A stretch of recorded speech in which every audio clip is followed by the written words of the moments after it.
I love shopping for old Honda vehicles. That's because they have an incredible collection of, I don't want to say eclectic models, oddities, more specifically. And two of my absolute favorites are the Honda Element and the Honda Cross Tour. I mean, the thing with these vehicles is that they were more or less sales flops when new, but on the used car market, I mean, I shop for them every week. The values have gone through the roof. So my hopes of owning an Element are pretty much. And Honda has built a reputation around doing that. I mean, the first generation RDX, which was way ahead of its time, the ZDX, the Ridge line is a beautiful example of that too. The second generation CRV, more than the first, but and there are a few other things that, well, other models that could be mentioned. And I mean, all of those, I believe, on paper, seemed so good, made so much sense, should have become such a massive sales successes, but didn't. And the same thing kind of applies to this vehicle, but the difference is that this is not an oddity. This is a very compelling, very appealing, sorted, thought out, mid-size, 5-seater SUV, and it should be in every other driveway in North America. But it's not. The only thing that explains, well, there are a few things that explain that. One being Honda's pricing structure for the Passport and the Pilot. And that is, I mean, it's obvious because, and I'm rounding out numbers here, but in North America, 3 Pilots are sold for every 1 Passport. In the US, the Pilot, the all new Passport 23 is cheaper, like $4,000 cheaper, give or take, $5,000 maybe, cheaper than the Passport, the new Pilot.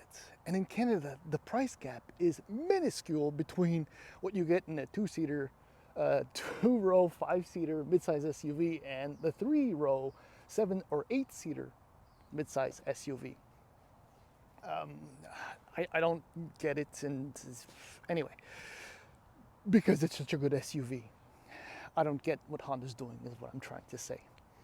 Now, in the following video, and well, during the course or the second half of 2022, I asked myself, more or less, and all three of you watching the video right now, what Honda's Encore would be in 23 calendar year compared to 2022, where they revealed a number of new models, especially the SUVs, the HRV, the CRV, and the aforementioned Pilot.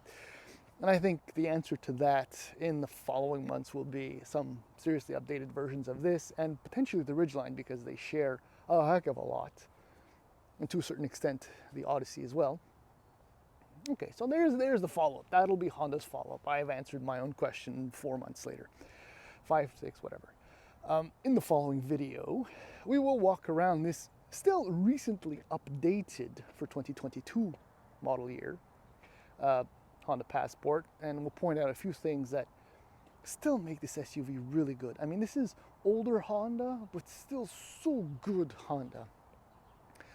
So please hang around, walk around, and then the drive.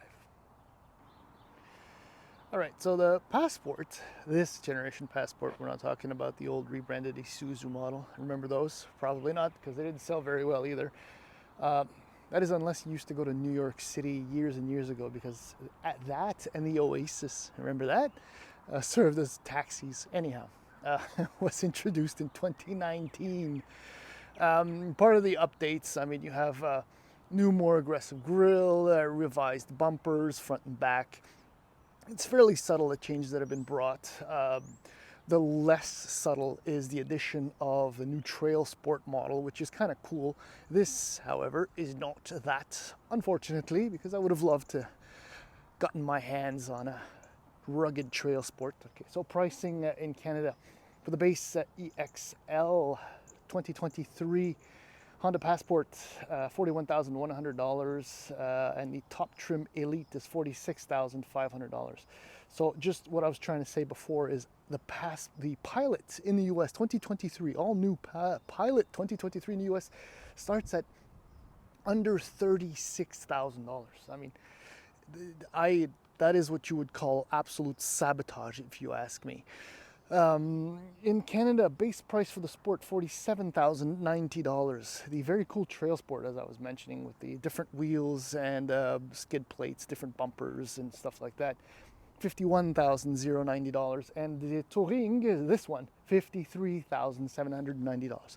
I can tell you off the cuff, this isn't the version you want to spend the extra money on. Just get the Trail Sport. It's just that much cooler and you save a couple grand, almost $3,000 in fact. But basic equipment, I mean, it's complete, that's why.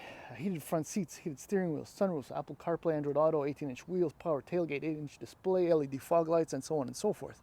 It's got everything you need. So the Trail Sport has the off-road tires and specific 18-inch wheels as well, with skid plates, leather seats, and all of that. So and the extra, $4,000 is justifiable there. The Touring well adds these 20-inch wheels, which are handsome, I must say. Heated, cooled front seats, leather, and the access to the color red for an extra $300. I don't know why Honda does that, just to piss off journalists like me. They're doing a great job. What else can I say? I mean, look, we've done a couple laps already. It's a very handsome, if not timid looking SUV, especially in the rear. And these tails, by 2023 standards are very small and, not impressive enough. However, I guess Honda wants to make up for the taillights by adding some massive, I look like 3.5-inch tailpipes. I don't know why. You see, but some of the reasons why you want to buy a Passport is this. If trunk space is what you need, this is 1,430 liters of trunk space, more than any other midsize, more than any, obviously, compact SUV. In fact, more than what you would get in a few full-size SUVs, including the Toyota Sequoia. 1,430 liters of space. You can get lost in here. This is massive. This is perhaps the closest way that an SUV will get to a minivan in usable, accessible boot space. Well, this one's kind of loaded, but there's room in there too. Okay, so this might be the only acceptable answer as far as that is concerned. Minivan is number one. This would be number two option. I don't know. I'm a minivan fan. What can I tell you? So because it shares a lot with the Pilot, which is the Pilot's 3-row setup, then with the 2-row, not only do you get all that extra trunk space, but you can always have the second row slid all the way back, meaning that you have a gargantuan amount of space in the rear. You can fit an average-sized adult temporarily between the two, baby seats in this case, 60-40 split here. HVAC display, heated rear seats. It's function, it's space, and the presentation is decent. It's very black, a lot older Honda, but look, finish is just fine. Everything is very functional, straightforward. Look at these bins, they're fantastic. I mean, the casting lines are kind of unfortunate there, but even so, storage, it's all good. Signs of a slightly older design, but still, I love that stuff. Seats, very typical Honda seats. They're absolutely far more comfortable than they look, just supportive enough and huggy and snuggy in the right places all over. Now, when I was saying, still good Honda, well, this is the older generation dashboard. And even so, oops, my underwear, okay. I mean, it's still so functional. I mean, the controls on the steering wheel, slightly older design, but they work absolutely well. HVAC controls, I mean, this is now classic Honda stuff. I guess so is this. It's been weird because I've been trying to, get with this, but it's being really slow to respond, especially when I'm doing a reverse and drive, but maybe it's just me because I'm impatient. Storage, a bin, misbehaving child? No, I didn't say anything. Dashboard is great. The 8-inch display, I mean, it's a little unfortunate in 2023 that's where they're at. There's only the on-off button for the audio and the volume. At least the knob is there. But the menus are very straightforward. There's nothing special here. I don't know. I'm just being complainy because this thing is over $53,000. This is the old stuff, which I love. I love these old buttons. But you know what? They respond immediately. They don't need to load up on the screen for them to function. Same thing with the mirror buttons. If you're familiar with Honda stuff, it's old school. And anyway, that's it. And then the drive, steering wheel, which I'll turn on because my hands are cold. And the drive is still good Honda. Let's go. I just played 3 times in a row with the shifter. And it works fine, obviously. It's just me. I'm getting impatient in my older age, I guess. Not to carry on with the theme that this is an older Honda product, yet still good, but it is just so good. I mean, compared to a number of automakers, what the heck, some Koreans, maybe? Despite the relative age of this vehicle, it still feels so competent, so right for the time. And that applies to the ride quality, the steering, all the mechanicals, the engine, the transmission. It's the type of vehicle that you assume will still feel this good, this sorted in 5-7 years from now when you're finally done paying for it, because they're expensive, as I mentioned. So standard for all passports in Canada, it's the all-wheel drive system, a 9-speed automatic transmission, and the still creamy smooth and lovely 3.5 liter V6. In the Passport, as with the other vehicles that share this engine, it puts out 280 horsepower at 6,000 RPM and 262 pound-feet of torque at 4,700 RPM. The thing is, perhaps oddly enough, despite the size of this SUV, it weighs only about 4,400 pounds. And with the proper gearing from the transmission and the right amount of throttle input, this thing is actually pretty quick is the wrong word, but and what I do love about most Honda products, and a few other exceptions, is that the posted fuel consumption numbers are actually realistic.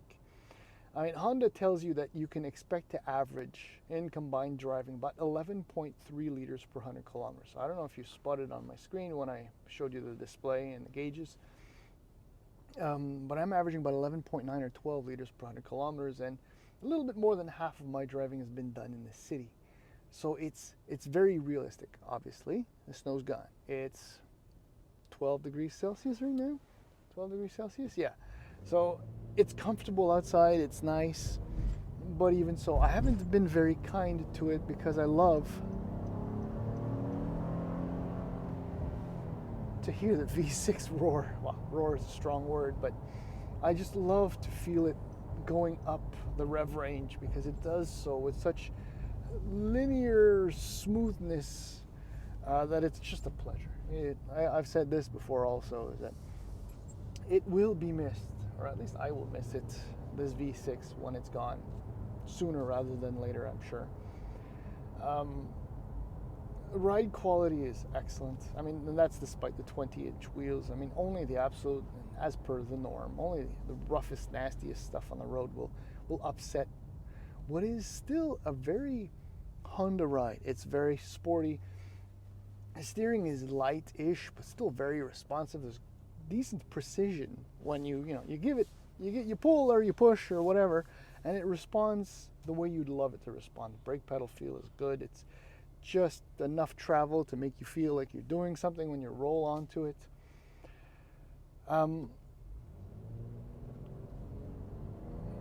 It's just an ultra competent, extremely spacious, ridiculously expensive midsize SUV that is quite possibly among the best. Now, if we package the 3-row SUVs with the 2-row SUVs, midsize, I mean, this over any Ford Edge or Ford Explorer, you know what, let's not put 3 rows in there, over any Santa Fe or Sorrento, Murano, what am I missing? Venza. Venza will be a heck of a lot more fuel efficient, but Atlas Cross Sports. I mean, there are so many players in this segment, and this one is, bar none, easily in the top 3 for efficiency, for space, for driving pleasure, and yet it just can't make a dent in the Koreans and most other members in the segment. I mean, the Grand Cherokee probably comes out on top as my favorite for the brand, for the lifestyle, for the packaging. But like I said, top 3, maybe top 5, but so it's still one of the absolute best. What Honda will do as a follow-up when they completely revise this, well, look at the Passport, the Pilot, and the CR-V to give you an idea of the design, both inside and out. And it'll just elevate the Passport's game even more. That is if they decide to bring it back and not pull the plug on it. It could happen.